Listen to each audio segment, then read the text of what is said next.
सातवें दिन जैसे ही दरबार में पहुंचे और सिंहासन की तरफ बढ़े, सातवीं पुतली गौतमी जागृत हो गई और राजा से बोली, हे राजन, इस सिंहासन पर बैठने की जिद त्याग दो।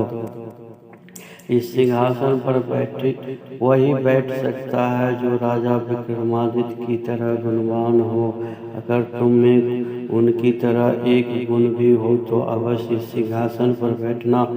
सुनो, मैं तुम्हें परम प्रतापी वीर राजा विक्रमादित्य की कथा सुनाता हूँ। एक दिन राजा विक्रमादित्य अपने शयन कक्ष में सो रहे थे। अचानक उनकी नींद करुण कंदन सुनकर टूट गई। उन्होंने ध्यान लगाकर सुना तो रोने की आवाज नदी की तरफ से आ रही थी।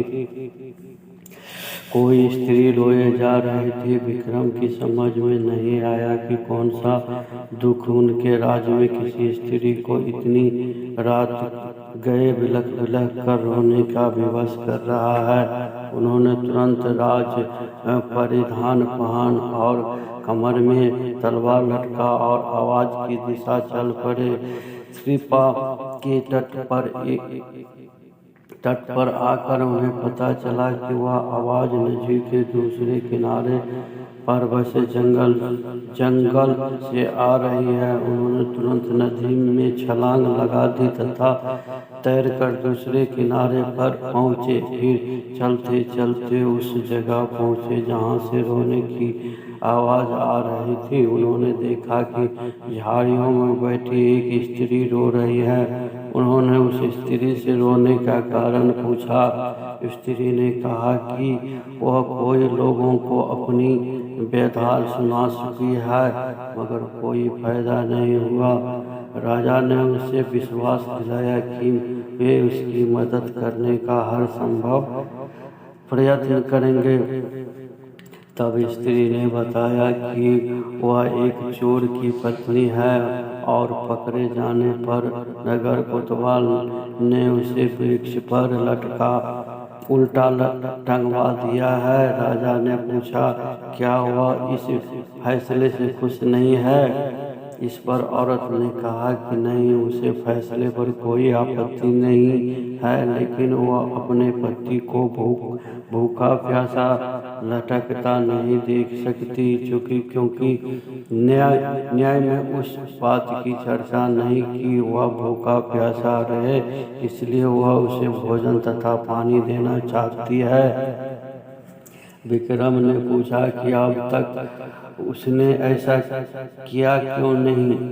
इस पर औरत बोली कि उसका पति इतनी ऊंचाई पर टंगा हुआ है कि वह बगैर किसी की सहायता के उस तक नहीं पहुंच सकती और राजा के डर से कोई भी दंडित व्यक्ति की मदद से को तैयार नहीं होता। तब विक्रम ने कहा कि वह उनके साथ चल सकती है। दरअसल वह औरत पिशाचिनी थी। वह लटकने वाला व्यक्ति उसका पति नहीं था।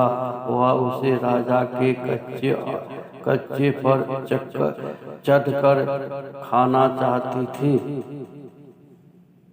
राजा के कंधे पर चढ़कर खाना चाहती थी। जब विक्रम उस पेड़ के पास आए तो वह उस व्यक्ति को चट कर गई। तृप्त होकर विक्रम को उसने मनचाहे चीज मंगाने को कहा। विक्रम ने कहा वह अन्नपूर्णा का पात्र प्रदान करे जिनसे उसकी प्रजा कभी भूखी नहीं रहे। उस पर वह पिशाचिनी बोली कि अन्नपूर्णा पात्र देना उसके बस की नहीं है, लेकिन उनकी बहन प्रदान कर सकती है। विक्रम उसके साथ चलकर नदी किनारे आए जहाँ एक झोपड़ी थी। पिशाचिनी के आवाज देने पर उसकी बहन बाहर निकली। बहन ने उससे राजा का परिचय दिया और कहा कि विक्रमादित्य अन्नपूर्णा पात्र के सच्चे अधिकारी है, अतः वह इन्हें अन्नपूर्णा प्रदान करे। इनकी बहन ने सहर्ष अन्नपूर्ण पात्र उन्हें दे दिया।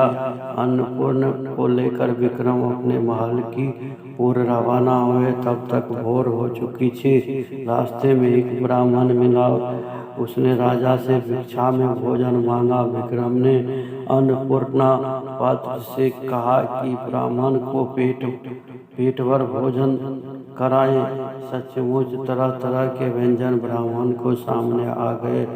तब ब्राह्मण ने पेट भर खाना खा लिया तो राजा ने उसे दक्षिणा देना चाहा। ब्राह्मण अपनी आंखों में अन्नपूर्णा पात्र को चमत्कार देख चुका था, इसलिए उन्होंने कहा, अगर आप दक्षिणा देना ही चाहते हैं तो मुझे दक्षिणा स्वरूप में यह पात्र दे दे, ताकि मुझे किसी के सामने भोजन के लिए हाथ नहीं फैलाना पड़े। विक्रम ने